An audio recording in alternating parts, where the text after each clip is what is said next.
Welcome to our session on using aggregate functions for data mining. Today, we'll explore several key concepts.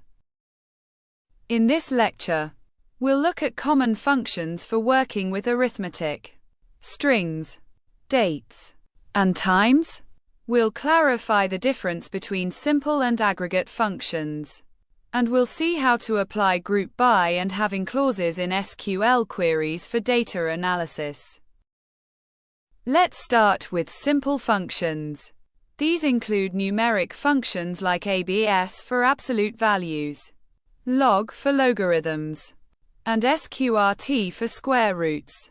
String functions like concat to join strings, lower and upper for case changes, and replace for string manipulation. Date and time functions include CURDATE for the current date, year to extract years, and datadiff for calculating date differences. Here, we have examples of how these simple functions work in SQL. They operate on individual values or expressions, providing transformed or calculated outputs based on their specific purposes. Now, let's discuss aggregate functions.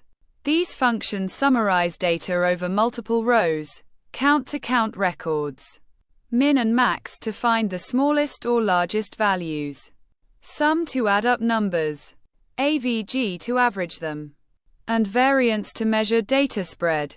They're essential for data summarization. These examples show how aggregate functions can be used.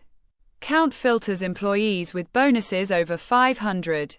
Min finds the lowest salary, and AVG calculates the mean salary, ignoring null values.